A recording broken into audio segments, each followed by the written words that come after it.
the main event, the AEW World Championship title match, an exploding barbed wire death match. Wait. We're not going to get a full, complete breakdown from you and Rick? I mean, we should, right? Rick saw the entire thing, and Rick is not here on the line right now to give us a full breakdown. Its own thing. I love listening to the two of you talk about fake wrestling. Nobody listens to that thing.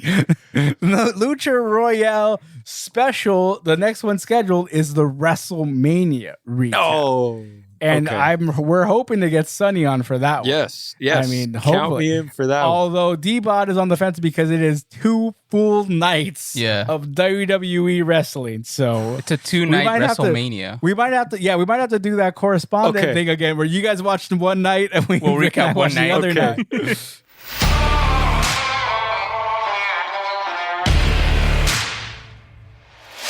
Thank you for downloading and listening to West Box Score. I'm Alex Gonzalez, and I'm joined not by one co-host, but by both my co-hosts this time. Man, I'm so glad we are at full strength now.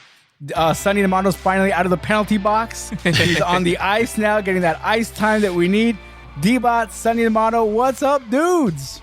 Yo, what's going on, man? What's up, fellas? Happy to be back. All the co-hostesses of the world are back. The co-hostesses with the mostesses. That's us, dude. The triangle, the death triangle coming at you right here. It's me, Alex Gonzalez, Sonny D'Amato, Donald Paz, D-Bot in the house with you guys tonight.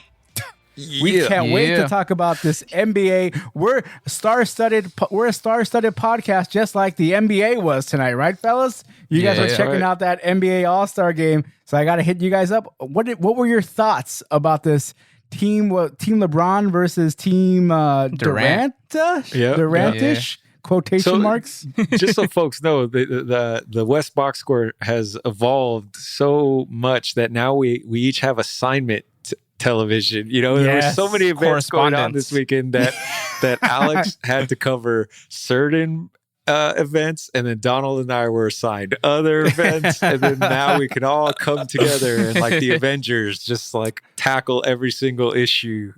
From the hardwood desk, it's Sonny D'Amato and D-Bot. From the NBA. From the association desk.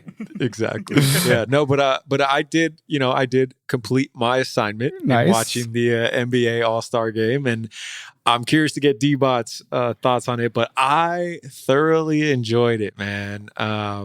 Surprisingly. Yeah. You know, I wasn't sure what to expect. It kind of took me back. The way back to October of when everyone was in that bubble, and you had, you know, the special screens with the fans in the background, and the players just kind of being hyped and being their own rah-rah. Yeah, you know? Exactly. Yeah. This was that times like 20 because of the amount of talent that was on the court. Oh, heck yeah, man. Dude, it was fun. It was fun to watch. I had a good time. Yeah, definitely. I was enjoying it. I know people that we were talking to, we have mutual friends, and a lot of them were like, yeah, the team LeBron looks like it's going to be pretty stacked coming into this thing. Yeah.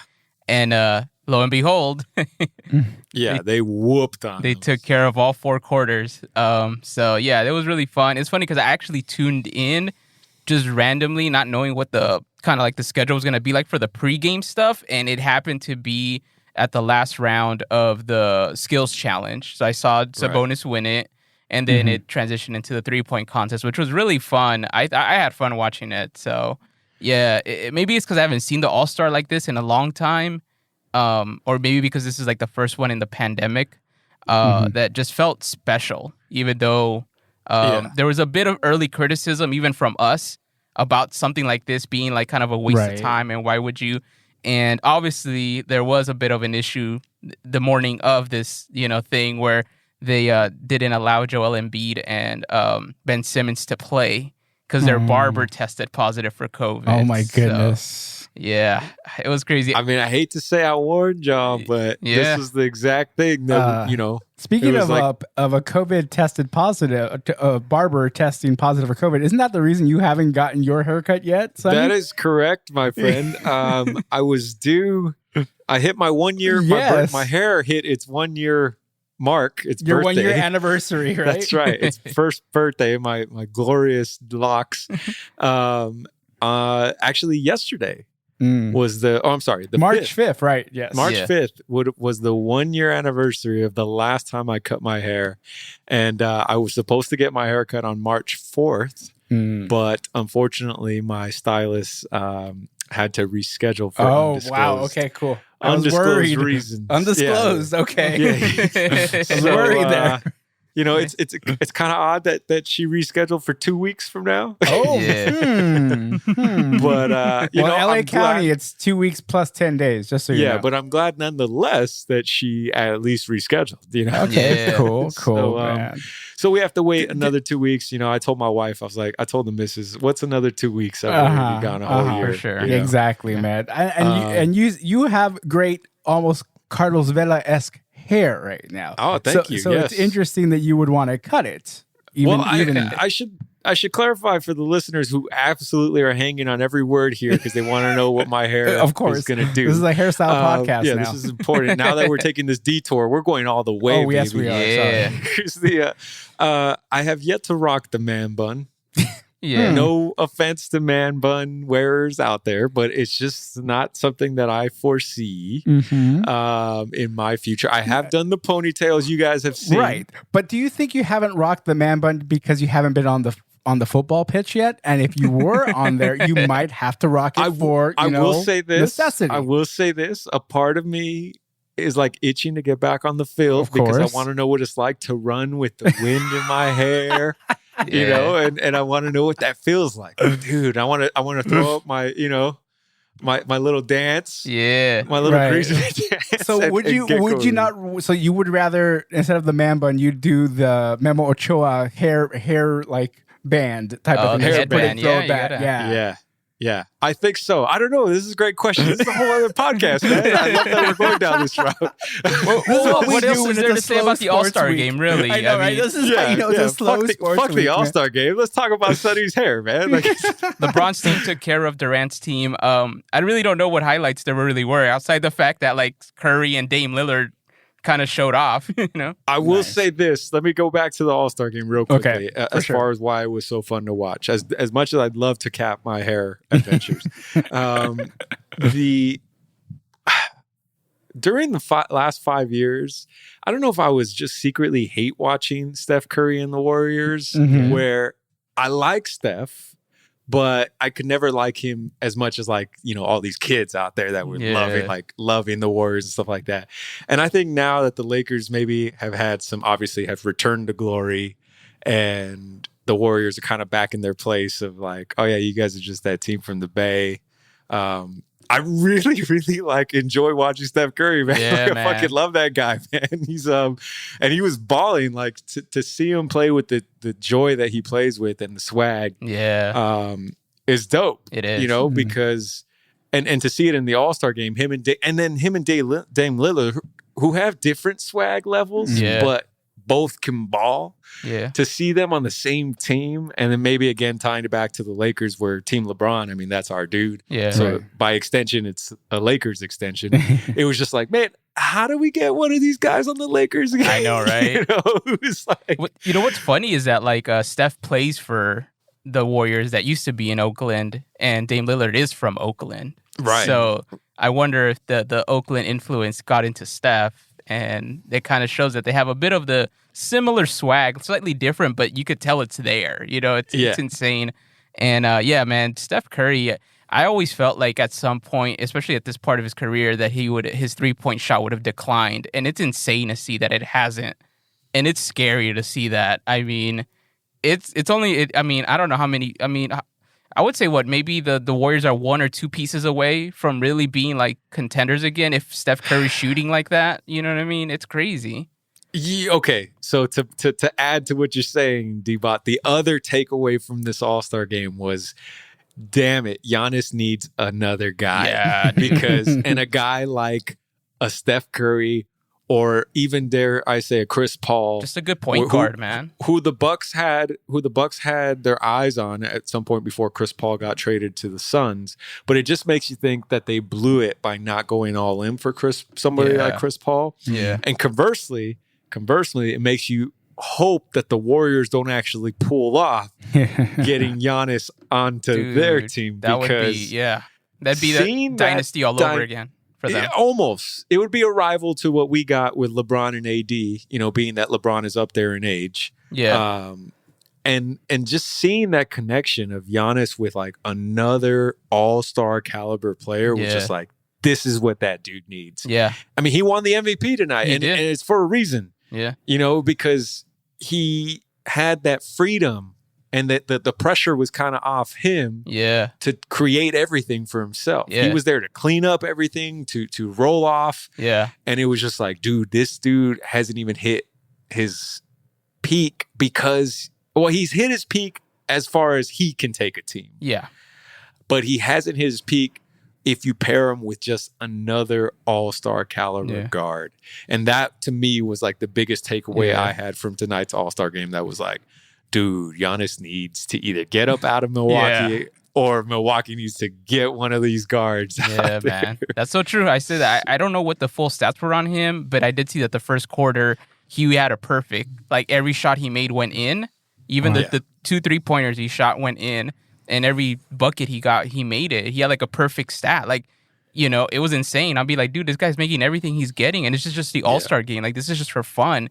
Like, guys are just throwing it up just to throw it up. And he's like making them in. But like he's you said, getting everything. No pressure. I mean, it probably felt good to him to be out there and not have to feel like it's on him to win the game, you know? So that was really cool. But yeah, Giannis was huge too.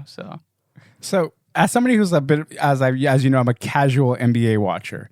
So I almost feel like these NBA All-Star games are kind of the NBA on steroids, more so because NBA has so many super teams now. Like teams build super teams. That's their thing, right? So this is what it would look like if they didn't have just a big three, like if they had a big fourth and fifth player on their lineup, right? So that's, to me, that's not as exciting. It's exciting, but it's also, we kind of see this every time there's a big matchup, right? Yeah. So it's kind of like, well, then why am I going to devote like another day to watch an all-star matchup, right? Because teams are built, like you mentioned, the Golden State Warriors, like one piece away from building a super team again. Yeah. And you have what they're doing in Brooklyn right now is building a super team as we speak. What is it? Blake Griffin now. Yeah. Signing with them. So what is it? You got Kyrie Irving. You got Kevin Durant, formerly of the Golden State Warriors. Yeah. You got Darren, goddamn it, what's his name? Harden. James Harden, who I can't stand his beard, but because he's so good. and now Blake Griffin. So this is an all-star team. They're one piece away from being an all-star team, dude. So, I mean, Lakers need some help. No, not. They only got a big three. I think Brooklyn now has all the pressure to have to win it. Right. And I feel like if they don't, it's going to look really, really bad. And I kind of like that for the Lakers because I think for the first half of the season, the Lakers had that pressure of like, oh, look at the Lakers. They need to look perfect. Like they cannot be missed. Look at, you know what I mean? And then they had this like kind of losing streak happen. I feel if the next losing streak happens in the second half, I wouldn't be stressing it given that everyone's going to be having all their eyes on Brooklyn. So the Lakers have a bit of space to figure things out. And I think that's great for them. The Lakers need that super player called health. Yeah, for real. To join their team right now, because that's the only thing again that I could see stopping the Lakers from getting back at least to the finals. I'm not going to say winning it all because yes, that Brooklyn team on paper at least looks formidable. Don't sleep on the Sixers who are playing much better this season. But yeah, the Lakers just need AD to be healthy, man, and I like our chances. I'm sure the Lakers are going to make one or two more moves before the deadline here, or with players coming off the waiver wire. Yeah. So we'll see. But yeah, that Brooklyn move with Blake Griffin, I definitely think it's a great move. Does it scare me any more than what they already were? No. Mainly because they play in the East, and it's like, all right, we'll see you at the end, buddies. I mean, what would their starting five be though? Would it be all four of those guys and just DeAndre Jordan at center? I think so, man. I think so. I think if you think about all their natural positions, I mean, it's James Harden at the 1. Now that Kyrie has relinquished that, Kyrie at the 2, Blake Griffin at the 3, or Durant at the 3, whoever wants to do that, and then the other guy at the 4. Whoever's not playing the 3, and then at the 5 you have DeAndre. So It's not a bad. It's a hybrid now of Lob City and Oklahoma City. They Pretty much, yeah. Formed. That's true. Lob City and Oklahoma City. Labahoma City. Yeah. Labahoma City. There you go. Labahoma City. Yeah, exactly. Wow, man. That's what I'm saying, man. The NBA's got so many stars all in condensed teams. It's sometimes that's not as exciting to watch, but anything to help the Lakers and anything to help LeBron get some rest, get him healthy, get him some help, get him on the bench for some rest, but don't get him off Twitter. Don't get him off a mic, right? Keep speaking your speak, LeBron, because depending who you ask, there's other athletes who are contrary to LeBron's beliefs and just speaking out, right? Beliefs are one thing, but just speaking out. I mean, I get on my soapbox about Trevor Bauer, but he's not really pushing a quote unquote belief. He's more pushing his brand, which is annoying, but go ahead, speak on it, man. I just do your thing. But I don't agree with the words of one former LA Galaxy legend. Donald, do you happen to have that quote by Zlatan Ibrahimovic? I actually have a little bit of the transcript just to catch everyone up. Shout out to The Guardian because they actually condensed this all for me. So nice. I only have to read one page. Perfect. Instead of having to pull up multiple tabs. But basically, Zlatan came out and he spoke with the UEFA and told Discovery Plus in Sweden, in quote, "I like James a lot. He's phenomenal, what he's doing, but I don't like it when people with the status speak about politics. Do what you're good at doing. I play football because I'm the best playing at football. I don't do politics. If I had been a politician, I would be doing politics.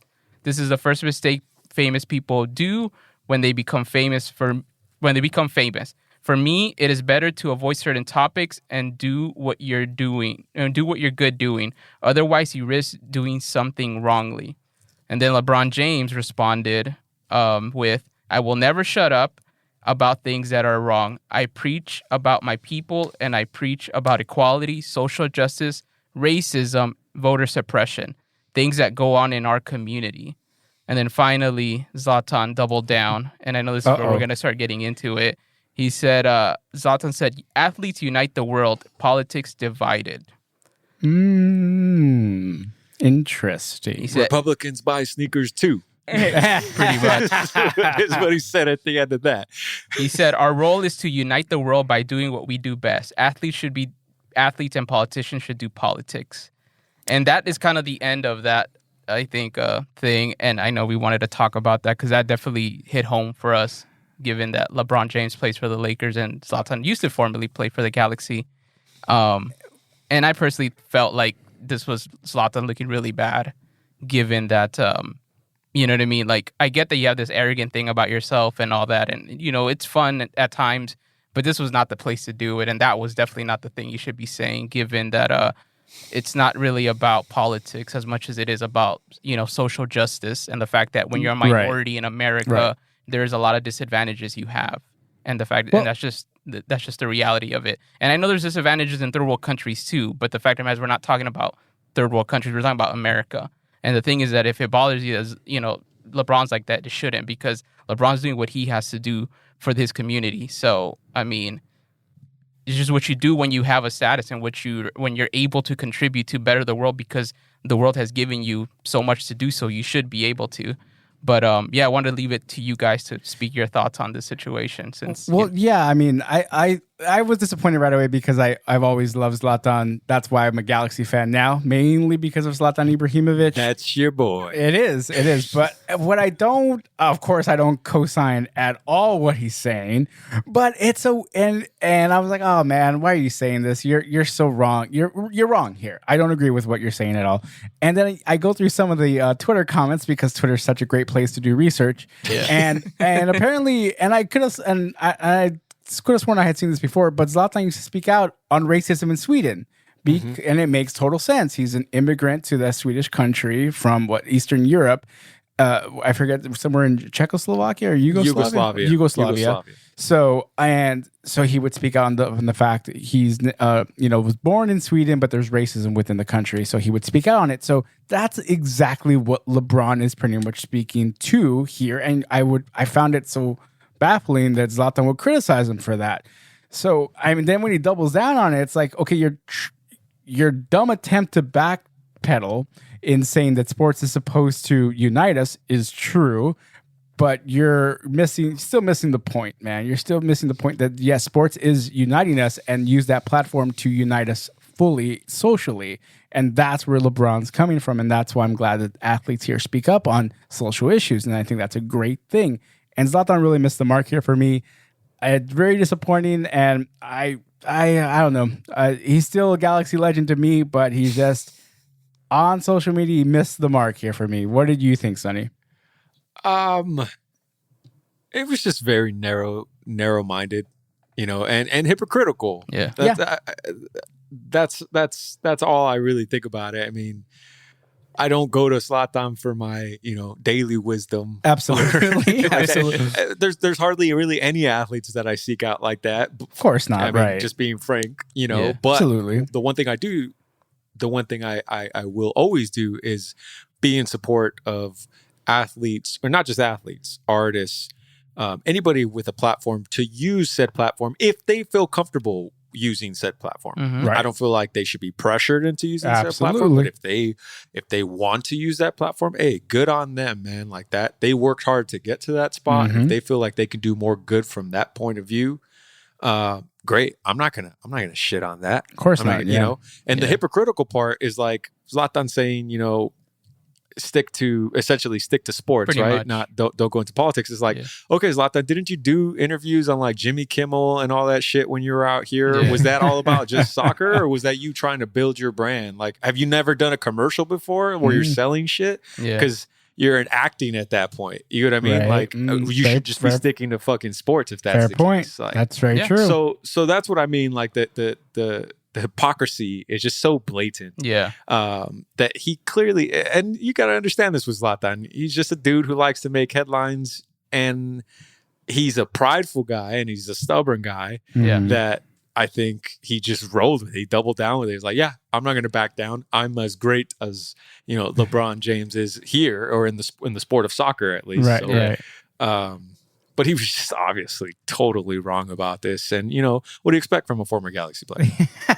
Well, the current AC Milan player. He would never have made this mistake had he still been wearing that beautiful community kit the LA Galaxy are going to be wearing next season. He would never have made that mistake. That's what it is.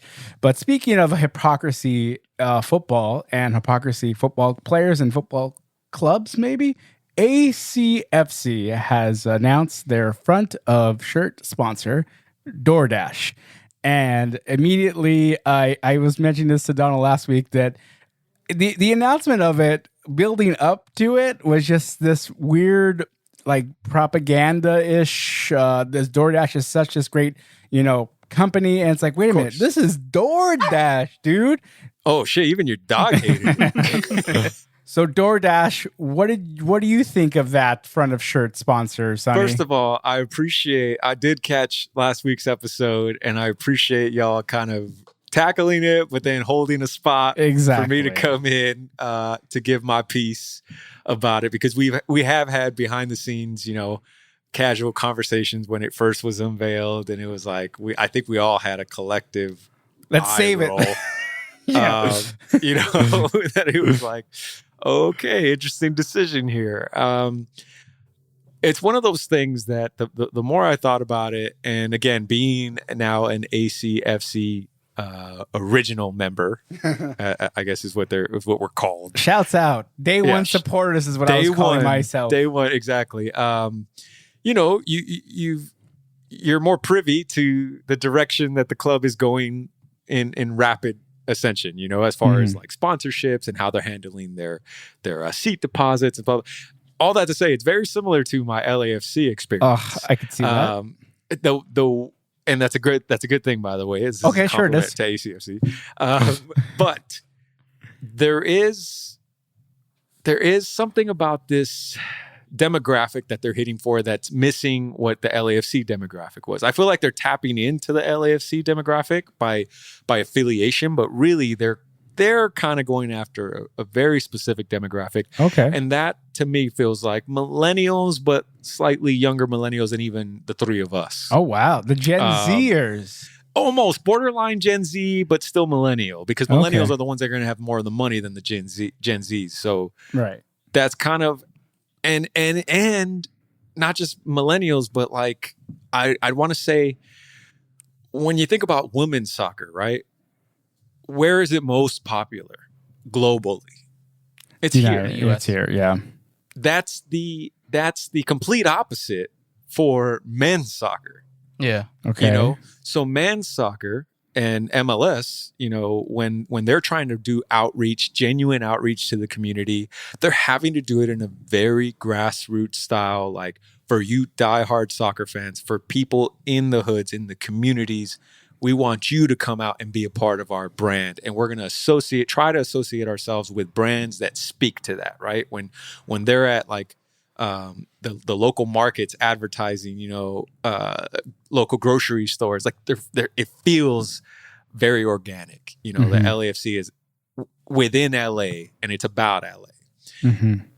This Angel City FC, I think, is taking a more a broader view, a less rootsy, upbringing, if you will, and more of a polish, right? Because they're banking on the fact that, like, hey, look, we're the premier spot for the sport of women's soccer. Yeah. And within the sport of women's soccer, who wouldn't want the glitz and glamour of the LA experience where we do things differently, right? Yeah. Like we can get food from wherever we want, whenever we want, conveniently, because our state, not our city, but our state kind of helped usher that technology in. Shout out to Silicon Valley, right?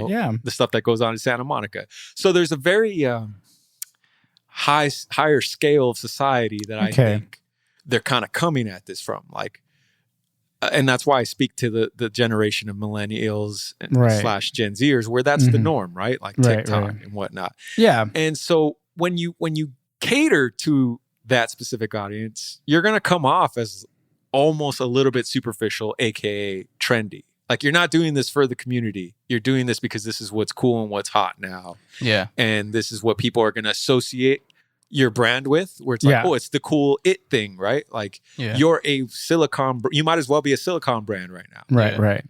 And that, unfortunately, I think hurts those of us who are coming at it with the same passion that we come, whether you're a Galaxy fan or an LAFC fan, we're coming at it from the rootsy style of, like, we love our soccer first, and we love everything about the city and the community and how we're embraced by the sport. Yeah. It's not the same appeal. Well, that's just me. I wonder if I'm being hyper sensitive social justice warrior here with this stuff, right? Because this is, on one hand, I totally agree with you. I want them to have, like, those prestigious, sponsors on the front of their shirt for their first ever front of shirt sponsor. But when I see DoorDash, I see that as a company that takes advantage of its quote unquote employees. Mm-hmm. The same with my freaking LA Galaxy, and they have that multi-level marketing sponsor on their front of their shirt. It's super annoying to have that, but at the end of the day, I get that's their business to get the sponsor that's going to pay them the most to put on the front of their shirt. And who knows how many offers they had on the table. If this is probably the most lucrative, I'm sure they went with the most lucrative one and the most beneficial to them. So we don't know what happens behind the scenes. What my main issue, though, is the way it was introduced to us, in the sense where this is a company that puts, people on the same level as profits. And, like, are they really, though? Just announce that DoorDash is your front of shirts. We're proud to announce our front of shirt sponsor, DoorDash. And I would have been like, cool, DoorDash, I get it, cutting edge, going after those Gen Zers, if you will. Yeah. But don't have freaking Garcetti come and try to sell me on this city. They do what's right for the city. DoorDash was here during the pandemic. Of course they were. They were taking advantage of the market. Like, don't tell us that they're here for people, because they're a company. And just like any other company would be, and that's fine, but don't give me a freaking hype video that these are the Mother Teresa's of they were putting on the front of our shirt. Come on. And I agree with you, and that's where they missed the mark. Big especially. Again, my fear right now, and I say this again as somebody who not as quickly said "take my money" as I did with LAFC, but still said it nonetheless. I agree. Take my money. It feels like ACFC, and this is so weird to say, right? Because we're talking about and on many fronts, it's a beautiful thing, like what they're trying to do for the sport for women's soccer. Absolutely, like, right. It's like, yes, how do you not champion that, right? You want to get behind that and everything. But then there is the corporate side of it still. Right. And that's where it feels like from a corporate standpoint, it almost feels like they're gentrifying what LAFC worked hard to build organically. ACFC. Gentrify a gentrifier. Damn. Well, no, and that's the thing. This is what I'm trying to tell you. LAFC did not gentrify fully. Okay. This is okay. No empieces. Okay. They're trying to tap into what worked for LAFC, but again, still reach out to the more quote unquote elite, crowd as their main. And I don't know if that's because they feel like it's not the same economics where LAFC can afford to play with, because cost of ticketing is usually more expensive for the men's sport than it is for the women's sport. So they have to kind of make up that ground by signing lucrative deals, even if it means signing with a company like DoorDash that many within the community are like, really? You're gonna try to sell us on that this company is for the community? No. So it's tricky. It's complicated. Yeah, and it's only going to get more complicated for all sports. The expensive cost of soccer here in the United States is a great point. Also made by Zlatan back when he played here, because it is expensive to play soccer here in the United States as opposed to anywhere else in the world. Yeah. So that's one of the things that needs to be looked at too. I mean, we got to get more football fields out there in communities that need it. I mean, that if ACFC, LAFC and LA Galaxy really want to make a difference, that's where they should really start looking into investing soccer fields into communities that need it, and just as an outlet, and just leagues overall for kids. I mean, that's where I wouldn't mind the DoorDashes, the Herbalifes, the YouTube TVs of the world on the front of the shirts. Like, go ahead, put that all over your fields, man. Put that all over your fields, as long as those fields are there for kids. Boys and girls of all ages, man. And to put that stamp, fine. If DoorDash is what it's going to be, like, there better be pay equality then between what ACFC women's players are making versus what the men's players are making in LAFC. And I draw that comparison because, again, they're co-tenants and they seem to have aligned themselves closer to LAFC than the other team down the road in Carson. Because they're roommates at this point, right? I mean, they're not neighbors. They're essentially roommates. But they chose us. So, it's not like once again, convenience and selling yourself out to to a big corporation makes total sense. Of course, product on the field. It was like, okay, well, if we're gonna sell out, we better have a good product on the field. So which of these? Okay, LAFC, that's our partner. Sure it is. But speaking of LAFC and this whole naming issue, it's perfect timing because LAFC still does not have a new name for their formerly known, or their stadium that will soon be known as Bank of California Stadium. Yeah. There was a deal, I think, Donald, you can verify that it was announced that the buyout was essentially complete as far as Bank of California and the payments that they made to LAFC to get out of the licensing deal. Oh, wow. And now LAFC apparently has been searching now for a year for that next company, and I'm nervous about who that company might be. To be honestly, I just call it Apple Stadium. Like, let's just do it, or something like that. Like DoorDash Stadium. DoorDash Stadium. Yeah, but it's a weird thing, right? Like, any company that can afford to put their name on a stadium right now has had to have been doing well over this past year. That's been the COVID year, which nobody has, which only few companies have, Amazon. And those are ones that like DoorDash, Target. Who you could almost kind of say they've been taking advantage, or just Well, shit, call our stadium Lysol Stadium. Then. Clorox. Nice. Where we clean up everything. That's true. Yeah. We could have that Clorox diamond right there on the front. Exactly. Get cleaned right out of the playoffs. That's what LAFC does. What? Yeah. If that's the case, y'all should name yours to Toilet Bowl Stadium because y'all are shit. All right. Wow, man. Just like the sheer hatred that comes out. Can't wait to see this in person. Right? Soon. I mean, right? April 1st, Governor Greasy Gavin Newsom has finally allowed us. Thank you, great Gavin Newsom. Thank you so much for allowing us to have... Speaking of great hair. He does. Oh, yeah. I mean, to be fair, you wear way less products in your hair than Gavin Newsom does. That's true. What is it? April 1st, we're going to be allowed to have some fans in outdoor stadiums like Dodger Stadium, soon to be formerly known as Bank of California Stadium, and Dignity Health Sports Park over in Carson. That's huge. You guys will be able to go from 0 to your full capacity of 21? Dude. The Zoom 28 are going to be in full effect. Goddamn, we're going to be the real life 28 real soon over there in Carson, man. I can't wait. Galaxy has been prepared for this social distancing planning for years. What? We have to have X amount of pounds separated by like 6 rows? No problem. We've been practicing for this for the last 4 years. You hateful bitch. I'll have you know, last year for the home opener, for Chicharito's home debut, it was a sold out crowd, man. Shoulder to shoulder people. Emphasis on sold out. Because it's ticket sold and actually comped. Is that what you're going after? Because it was Chicharito. Oh man. Oh, I get what you're saying. Oh man. But so LA Galaxy, LAFC are going to have some fans there, so that's exciting to see. And next year, ACFC will have fans like Sonny and myself there, day one supporters. We're supporting them. We have to but put aside the corporation and the company that it is. The front office is always going to do dumb shit in every team that we watch. I mean, just look at what Barca's doing, right?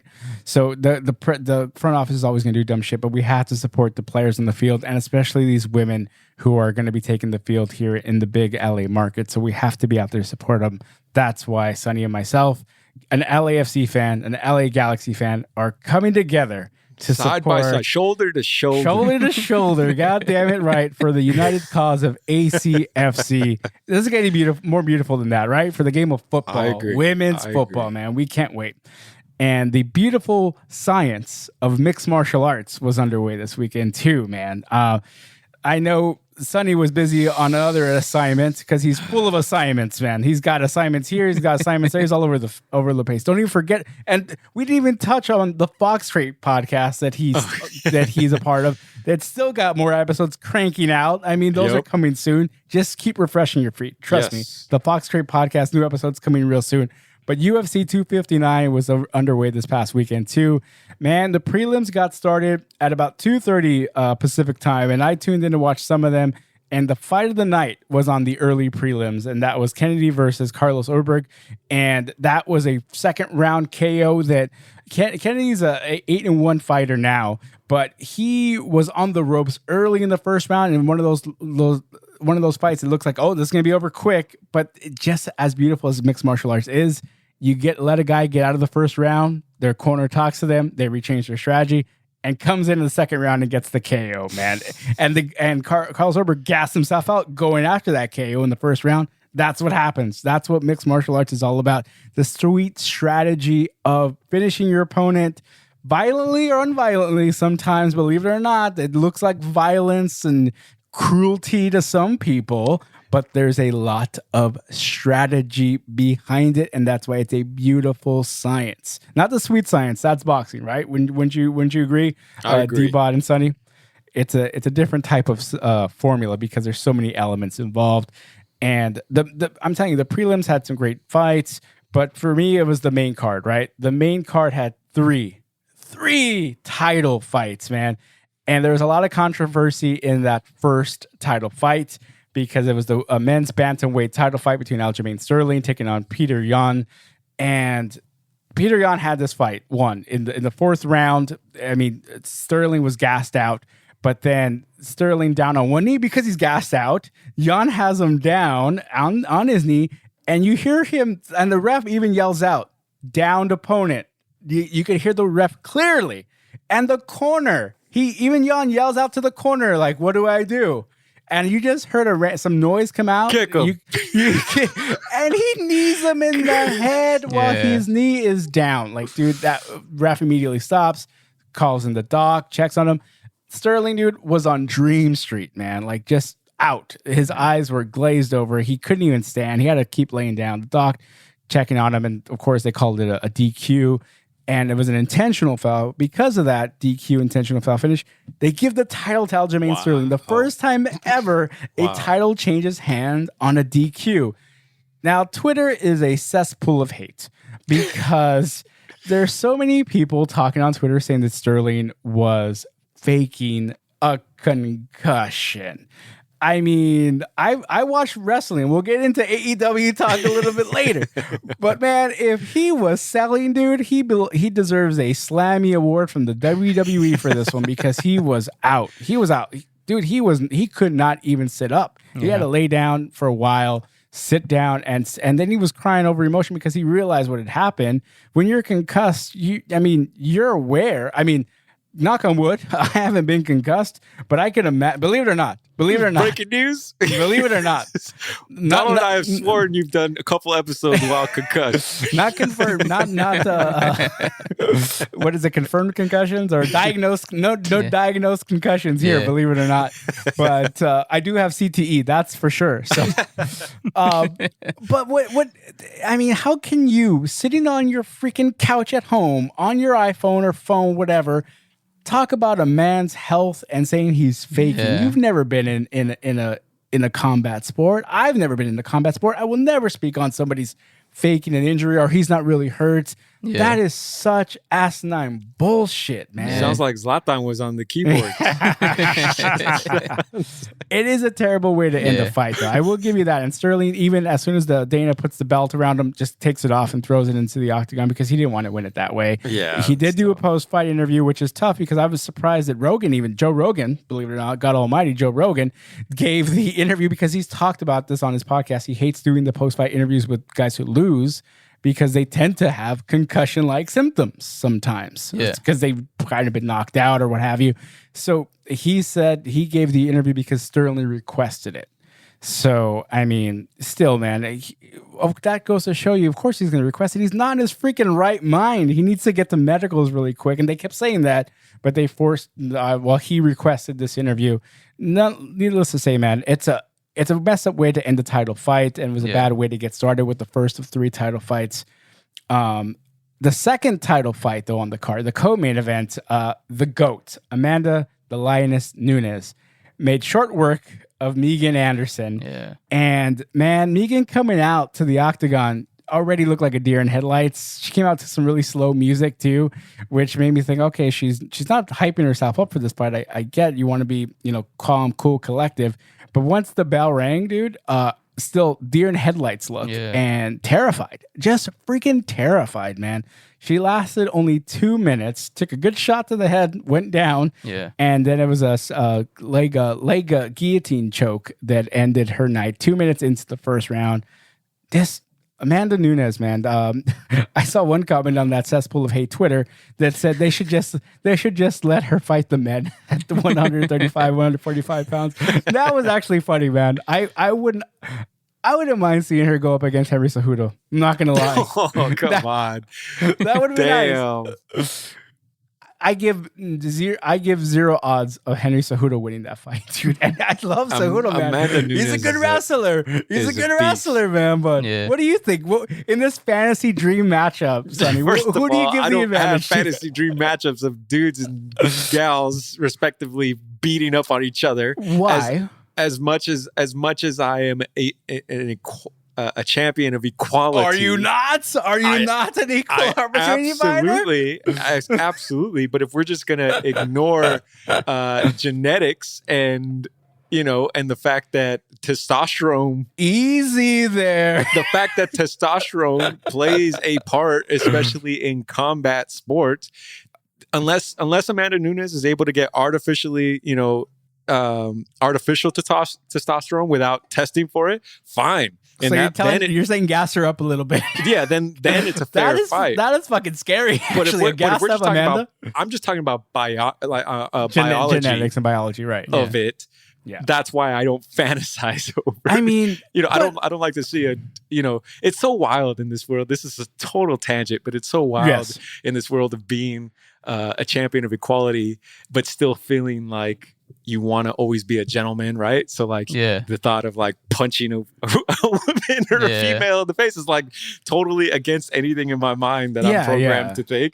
So, but at the same time, it's like, who am I to stop that woman if she wants to get punched in the face? Right? If that's what kind of man are you to stop this woman from doing what she wants to do? Ladies, help me out here. What am I supposed to feel? Am I supposed to be okay with this or not? You know what's so funny about this? I remember getting into an argument early on with the missus about pro wrestling because it's fictional, right? Yeah. And I said, a woman can never win the WWE title. And she's like, why? I'm like, because it wouldn't be quote unquote believable. She's like, it's a fake sport though. And I'm like, yeah, but there's like this whole like kayfabe realism though, and it wouldn't feel realistic. Like, because of course I'm thinking as like this internet wrestling fan community, like very closed-minded. Like, of course, no way a woman could find a way to beat a man in the wrestling ring, right? You're forgetting a very important part of the history of wrestling. I am shocked. There was a run when China, Intercontinental Champion, was going to get a title shot. Remember Triple H, China, and then I believe it was somebody else, and Triple H and China fought. They wrestled against one another, and China held her own. They wrestled. You're forgetting this is the blind spot in you? Dude, this is, yeah. China held her own, and I remember it being compelling television, being like, yo, China is, and then some of these dudes were like, of course, again, it's all choreographed, right? But still, they're selling it pretty well, like they're giving it to China, and I'm just like, this feels like this should happen. Yeah. You know what I mean? So I agree with you. I agree with the missus that I don't think it's outside of the realm of possibility that at least in wrestling, like, at least in wrestling, right? So if wrestling fictional and choreographed, what? But right? Spoiler alert. But why can't Amanda and her skill level and her strength compete against a man? Like, I don't know, because she's cleared out her division, right? Fine. That's where the problem she's in. Here's the middle ground. Let's see Amanda Nunes beat the shit out of CM Punk in the octagon. That's one that's definitely not fair. That's one that's definitely not fair. And she has like 2 titles, man. So it doesn't even matter what weight you put her in. On both her titles, she just takes care of the opponent. Like, it's insane. That's the issue. The 145-pound title, there's no ranking there. It's just her.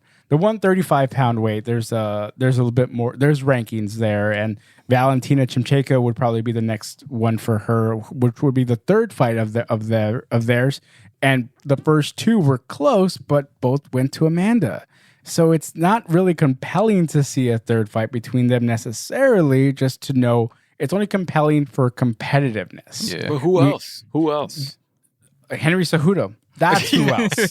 That's who else, dude. Seriously. Like, I laughed at that comment, but it kind of like, I wouldn't mind seeing her go into like a Henry Cejudo type.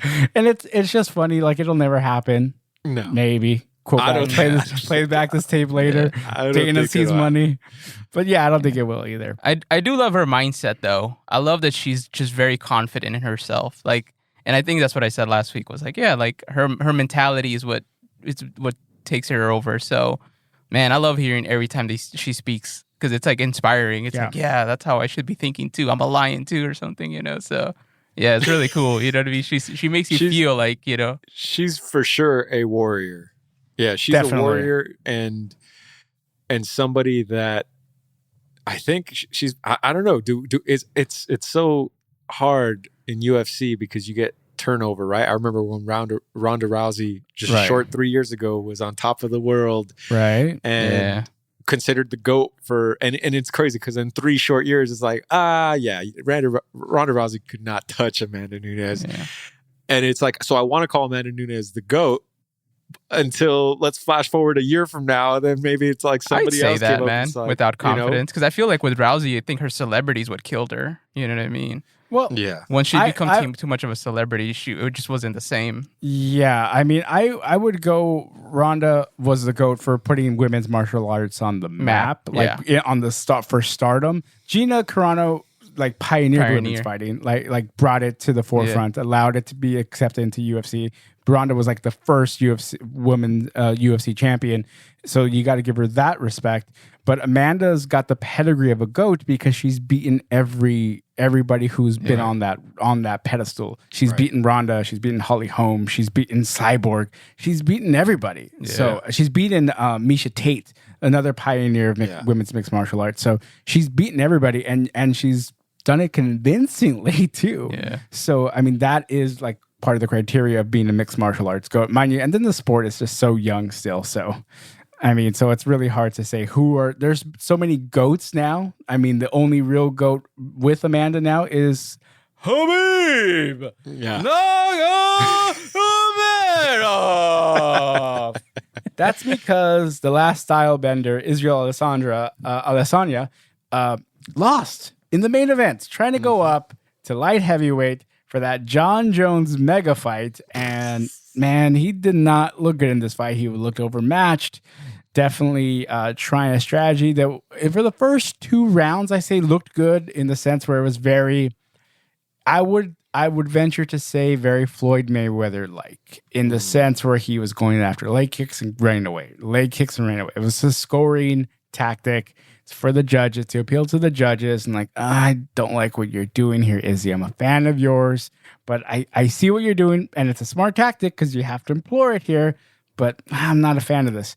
And then Jan just got tired of it and started going off on him, getting in that range, pounding on him. Then in the 4th and 5th round, just decided, yeah, you know what? I'm a little tired of this, tagging, running after you.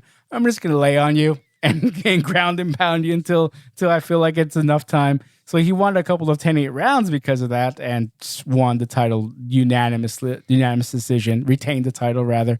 So Jan is Polish powerful for sure. Put some respect on his name.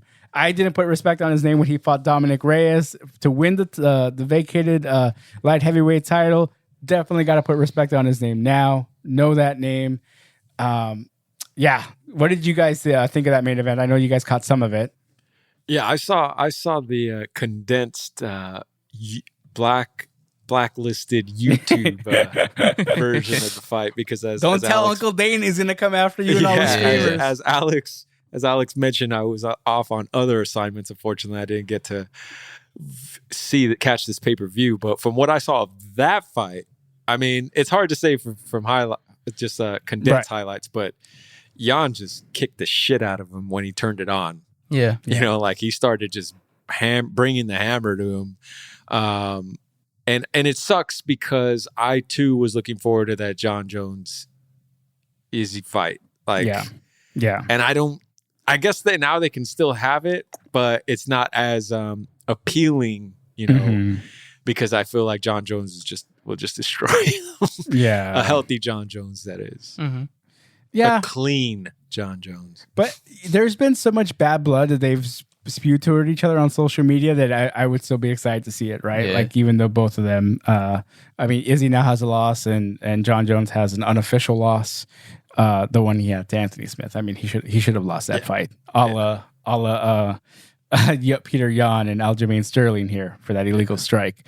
I mean, so I still want to see it. Those two guys are just they should go after it, but it worries me that both guys are such smart fighters that we're going to get a lot of this feeling out process that a lot of fights tend to deliver. Like that first fight on the main card, Thiago Santos and Alexander Rakic had that same 3 rounds of just feeling out process. And it's like, oh, those are always bummer MMA fights, man. Yeah. Because you're just seeing 2 guys circle each other, little bit of love taps here and there. It's like, come on, go after. And that's when our friend is right. I'm a little bit, savage. We're like, I want to see you hit him.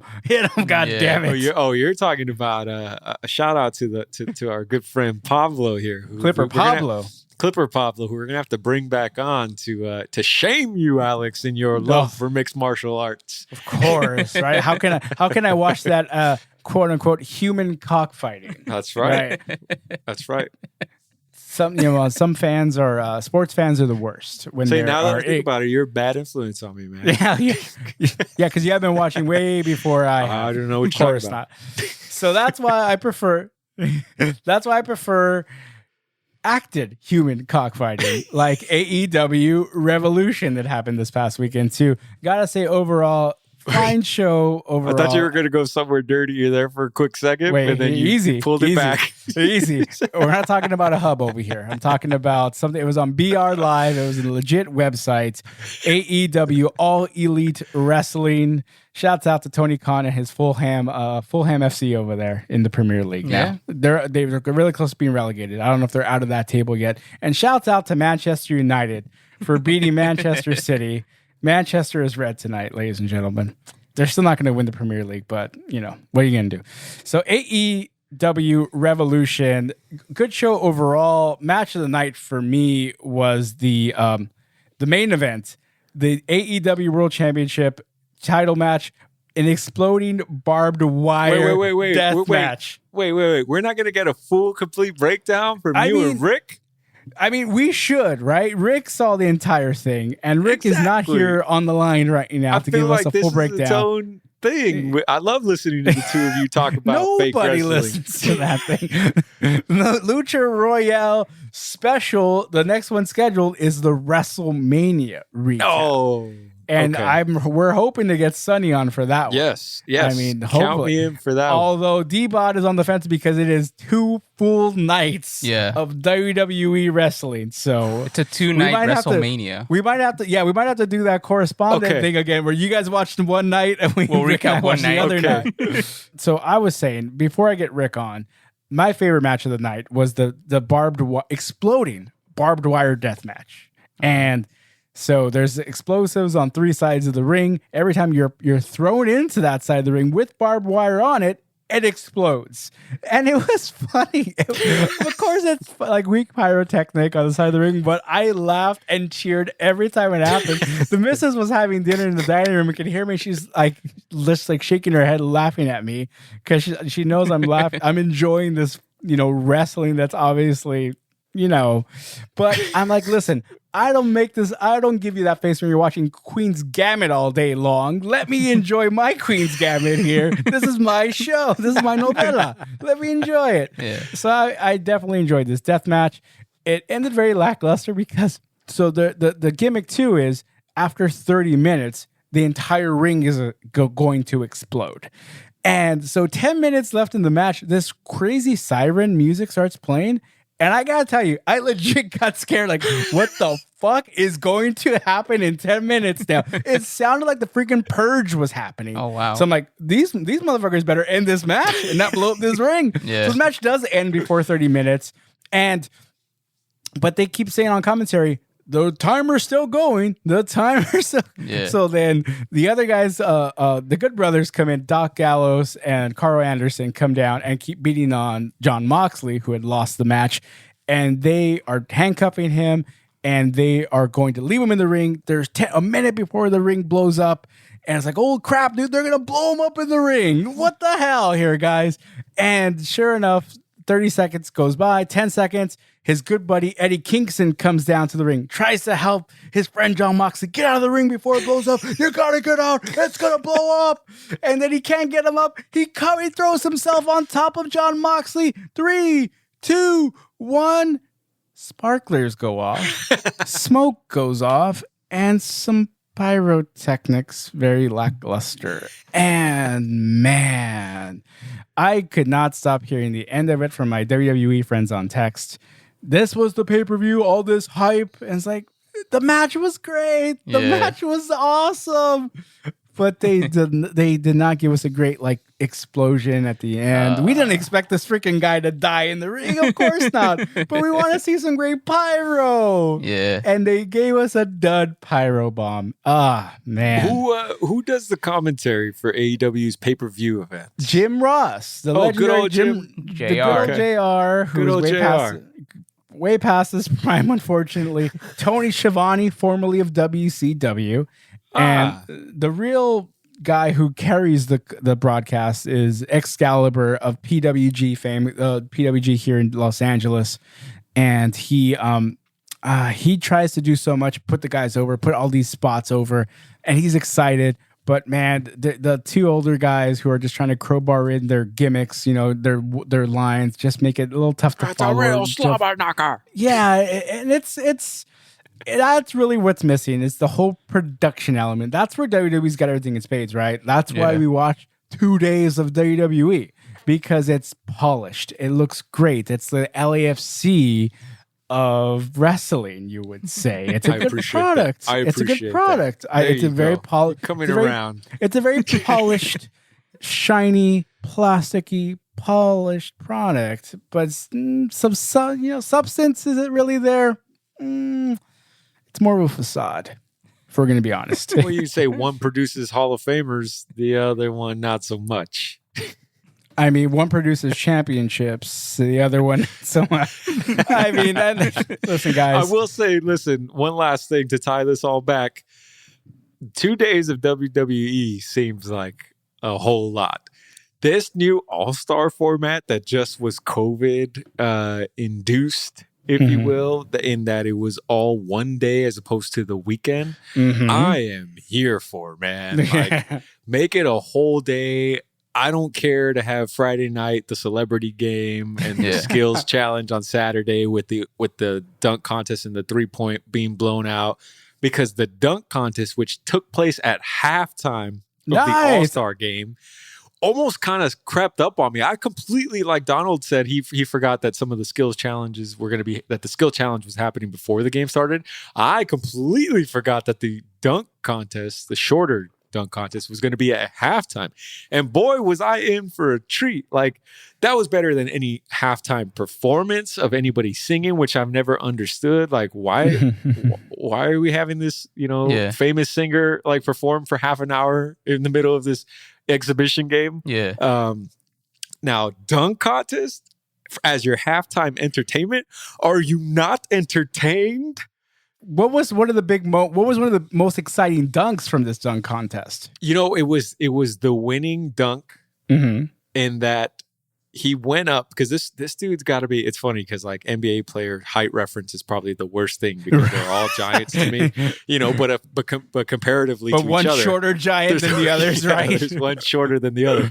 So this dude probably in reality is probably like 6'4", which is, is fucking tall, but not compared to like a 6'8", 6'7", or 7 footer. He might be even like 6'2" or 6'3". But anyways, he got up there and he did what would have been otherwise known as the kiss the rim dunk, where he damn near literally kissed the rim as he got up to dunk it. He missed it by about, I'd say, what, Donald, like 4 inches, 3 inches? Yeah, like 3 inches. Which probably is better, because he would have been missing a tooth. It would have turned into a hockey game at that point. You don't want to actually kiss the rim. Yeah, exactly. But the attempt itself, like, he got up there. Had he kissed this rim, oh my God, it would have broken the internet.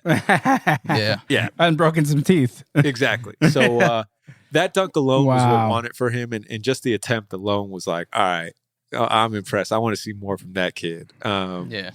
But it was just nice that it was like condensed and less room for error, because you feel for those guys. They get nervous after a few attempts, and then the hype it's like the hype has gotten bigger than what the product ends up delivering. Yeah. Right. All the dunks have been like exhausted. Yeah. So creativity is limited. But I thoroughly enjoyed it as a halftime, show or act, if you will, during the greater All-Star game. I'm here for that. I'm here for that for future years to come. D-Bot, I don't know what you thought about it. No, I liked it. First I was a little like thrown off when the players were named. Cassius Stanley, the winner Anthony Simons, right. And Obi Toppin from the Knicks.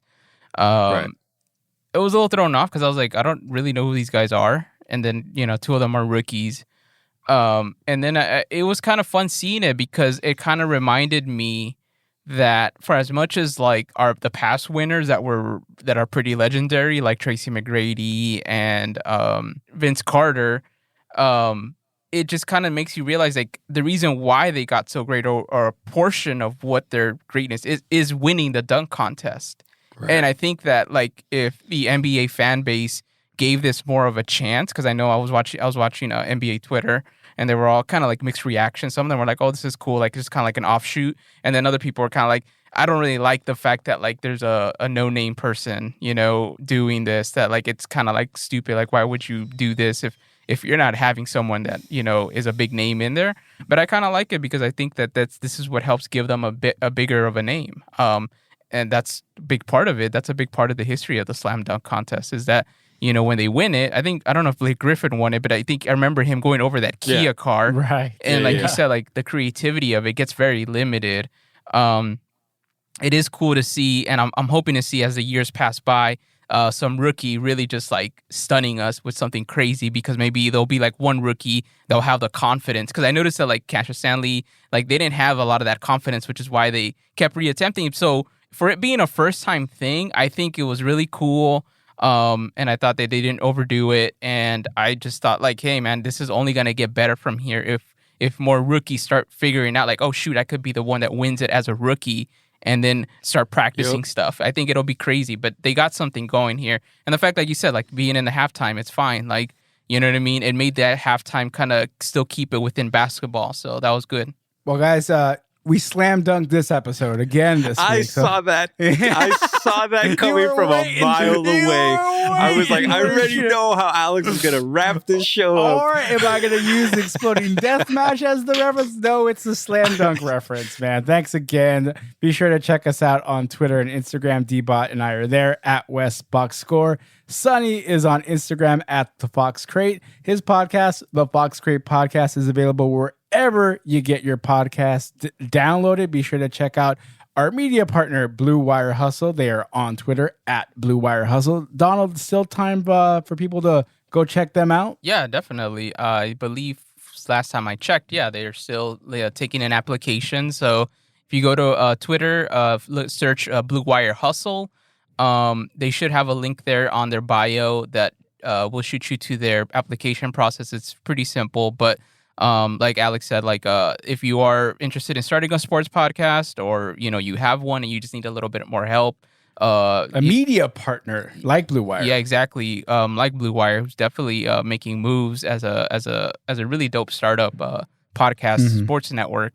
Yeah, man, I would say totally do it. I mean, everybody's really helpful there.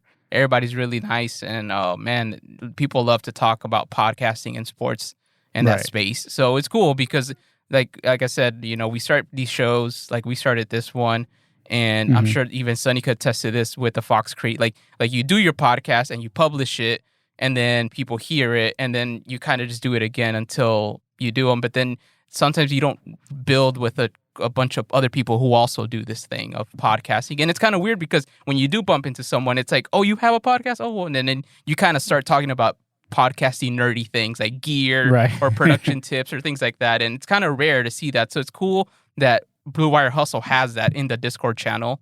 And yeah, man, I would say definitely go look into it. And I'm sure they're taking people right now. Let's get Blue Wire to sponsor LAFC's stadium there. How about that? That's what we got to get. Stadium. Huh? Ooh, that sounds nice. You as a future future patron of said unnamed stadium, you have a vested interest in what LAFC chooses here too, because that's what ACFC is going to call their stadium. Right. Well. It's the home of ACFC and that's LAFC. Right. So of course, I hope it's not a stadium that I hope it's not the Uber Stadium. I hope it's not the Lyft Stadium, but if so be it, as long as but if they do, then beer prices our free rides should be given to those stadiums, right? I'm telling you, I'm still down with Clorox or Lysol Stadium. Corral Stadium. Let's do I like it. That's it for us this week, guys. See ya. Peace. Later.